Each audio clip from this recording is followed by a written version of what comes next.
Okay. The lighting in here sucks. Hello and welcome to another reading vlog. I literally just ended the last one a couple seconds ago. But you won't see this for another week, so it doesn't really matter, does it? Anyway, this week has a little bit of a theme, much like last week where that was romance. This one is kind of finishing / continuing some series that I have been in the middle of. Last week was a very romance heavy week, and in that I ended up continuing in the Hot and Hammered series. So I didn't quite finish this one. I still have another little less than 200 pages left, so that will be featured in this vlog. I'm rolling this one over because I am really enjoying it and would like to finish it. We're also finishing another series. Well, first of all, that's the third in a series, so it'd be finishing a trilogy too.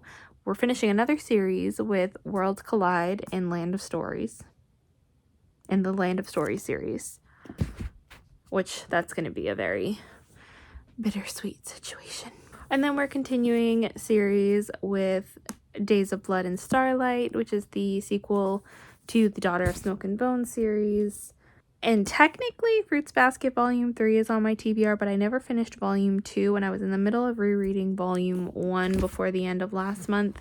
So I'm probably gonna jump to those two at some point in this video as well. So I have a lot of reading plans this week, most of which probably aren't going to get done.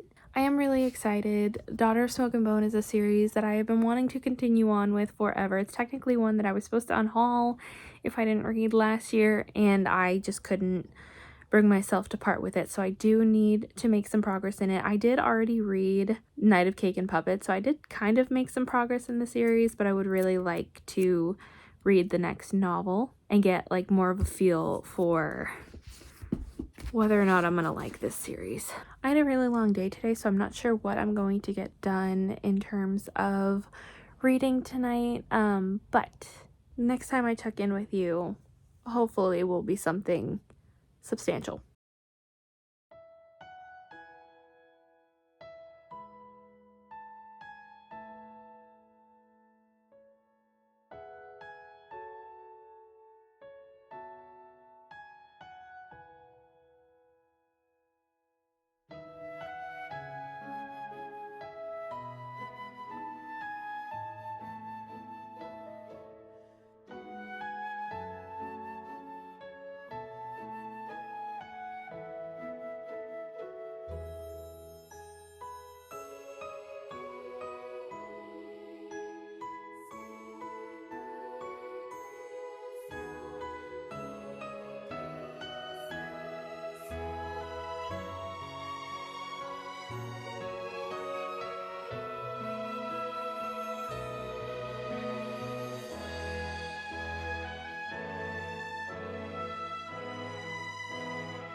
Okay, I have some updates.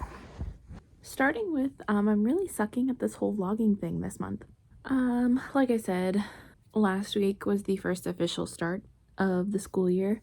So really all I've been doing is working and then coming home and sleeping. I fell asleep at 8 o'clock last night, but I'm still managing to read, and I'm actually really excited about the amount that I'm managing to read. Like, it's not the most that I've ever read in a month, but we're getting somewhere. It is the 13th now. And in this vlog, I've managed to finish 2 manga volumes, and I did finish a full series. Well, not like the full series in this vlog, but a full series this month. I did finally finish Tools of Engagement, meaning I finished the Hot and Hammered trilogy, and it's a very bittersweet feeling. Was this my favorite in the series? No. I very much think nothing can dethrone Fix Her Up from this series. I still very much managed to enjoy it, and I am kind of sad that I didn't continue the series sooner and that I let my fears get the better of me with it. But still, I had a lot of fun with this. I don't think I fully explained what this one was about, but in this one, we're following Bethany's story, and she is the eldest sibling. She is Georgie's older sister, and she's very much the epitome of perfect. She likes everything to be a certain way. She likes everyone to see her a certain way. But that kind of changes when she meets a guy that doesn't, that gives her a hard time, that really annoys her, but also like finds her incredibly attractive and enjoys getting under her skin, and she finds herself enjoying that as well. In the first book, we kind of see that she really wants to delve out on her own, and like she's sick of only being a decorator. She wants to join in on the family business by completely flipping a house. So she decides to go out on her own and do it. Only problem is she doesn't have a crew to help her out, and nobody can flip a house on their own. And our male main character, Wes, first of all, is 7 years younger than her. So like that's like immediately her concern about falling for him. And he's only in town because right now he is his niece's legal guardian while her mother figures out some of her own shit. But he ends up surprising her by being the only one to agree to help her flip the house. So like as they start to work more together, they, you know, obviously start to fall in love, and it's a whole like thing. I did really wish, like, we do get a decent amount of Laura, who is Wes's niece, and I do wish we got like a little bit more from that. Like I do feel like this book could have been a bit longer, but still I had a great time with it. I think the whole series is a solid 4-star minus Fix Her Up. I did give Fix Her Up 4.5, and the only reason I didn't give it a full 5 stars because I think the ending was a little rushed, which I agree with. Like I think that statement stands for 2 of the 3 books, obviously not the second one. Like I can't really go into why I don't feel like the second one was as rushed without delving into spoilers. But I had a really great time with it. It is the perfect amount of romantic and steamy, like all of Tessa Bailey's books are. And yeah, I had a really great reading experience, and I'm glad I finally finished that series. Also, the 2.5 manga volumes were of Fruits Basket. This one I literally just started probably about an hour ago, and I'm already a decent chunk of the way through. I did end up rereading the first one and thought it was very fun. I reread the second one, thought it was very fun. Don't think I enjoyed it as much as I did the first one, but we're making some progress in it with this one. We follow our main character who has lost her mother. In the first one, she's living on her own in a tent on a plot of land that ends up belonging to this group of men and, well, boys. Like some of them go to her school. While her grandfather's home is in renovations, unfortunately, there's no room for her to stay there at that time. So she's meant to stay like in this tent until those renovations are done. And then when these boys discover that she is living in a tent, they offer to let her stay with them in exchange for her doing like some household chores, some cooking, some cleaning. And she does. And, you know, and there is something that's a little weird about them is that if you, unfortunately, the family is cursed in that if they are hugged by a member of the opposite sex, they transform into the members of the Chinese zodiac. But either way, I'm still having a lot of fun with this. Most people don't make it past the first volume, and I'm kind of speed running these. Like, I do have the collector's edition, so that makes it a little easier to get through them. I am having a lot of fun because we get to see like a little bit about what this curse does to them. There's also like a little bit of a higher power in here that is kind of an asshole and doesn't really want our main character engaging with the family. It's just, it's fun. It's cute. It's probably definitely not like my favorite manga. Like, I don't think I would immediately like jump to pick up the next few volumes, but I'm having a good time with it. With that being said, it is Friday. Benson and I have plans for most of the next couple of days, so I don't know if I'm going to get any other reading done this week. At least to the point where I don't think I'm going to finish anything. I also haven't gotten a single book read for the Magical Readathon, which is a readathon that I'm supposed to be participating in this month because I started my career and I didn't end up, finishing my career. I have also started and got about halfway through Days of Blood and Starlight, the sequel to Daughter of Smoke and Bone. I've been listening to the audiobooks for that periodically, and I am really enjoying it. Again, I don't think I'm enjoying it as much as the first one, but I'm very much enjoying it. If you don't know what the series is, it's kind of a good thing. This is the one series where I would say go into it as blind as possible. The only thing you really need to know about the synopsis is the small line that's in the synopsis, and that is an angel and a demon once fell in love. It did not end well.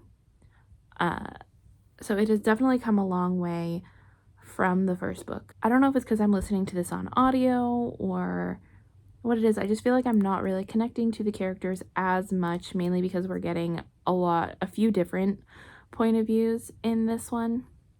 And obviously because this is a sequel, I can't really explain more than that, but I don't feel like I'm connecting with this one as much as the first book. I'm still having like a really good time with it, and I'm still very intrigued to see where it goes and how we get to the final like arc, but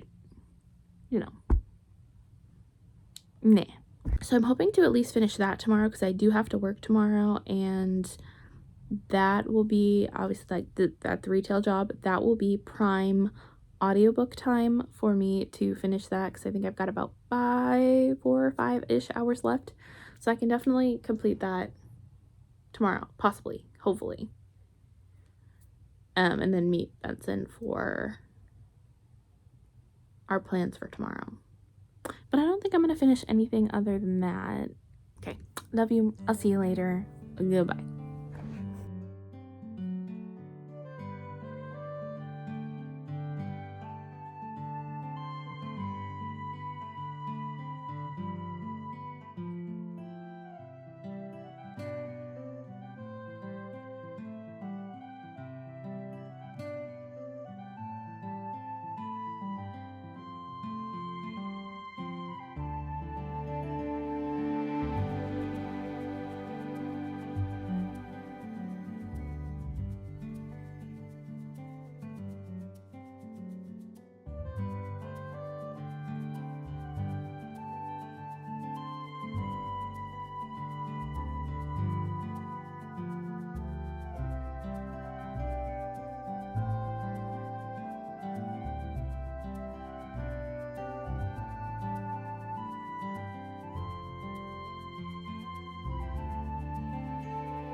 Okay, excuse the voice.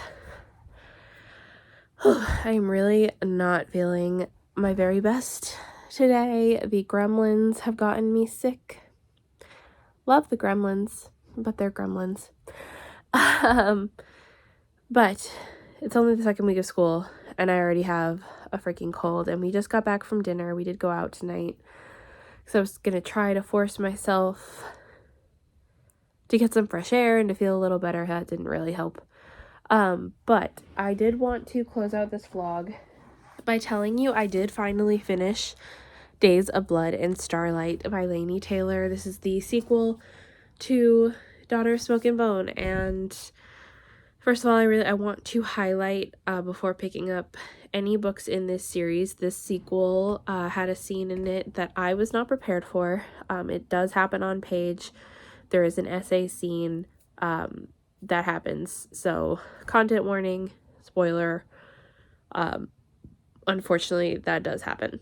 But besides that, I did have a lot of fun with this. I think this was a very good read. I think it highlights a lot more of the war side that we didn't get to see in the first one. So it's really developing in an interesting way that's making me very intrigued to see how this series concludes. So hopefully I'll be picking up the last book very soon. Unfortunately, not this month because I have so much other reading that needs to get done. But in this vlog, I don't remember if I told you, but I did catch up to what I had for Fruits Basket. So I did finish volumes 1, 2, and 3 of the collector's edition in this vlog. I managed to finish the Hot and Hammered series. I read the next book in the Daughter of Smoke and Bone series. So we're making some progress a little bit everywhere, and I'm very excited for that. Unfortunately, didn't get to as much as I wanted to. I did really want to finish the Land of Story series, but we'll get to it at some point, hopefully this month, because it is time to close out this vlog and to start the next one. Hopefully in the next vlog I'll have like a little bit more of like actual substantial updates, because I feel like I'm really sucking at vlogging this month, mostly because I'm not really doing anything this month. But hopefully that will change, and I'll have more actual conversations with you instead of throwing in updates of multiple books at a time. So yeah, let me know if you enjoyed this video by hitting that like button, and come talk to me in the comments about really anything you want to talk about.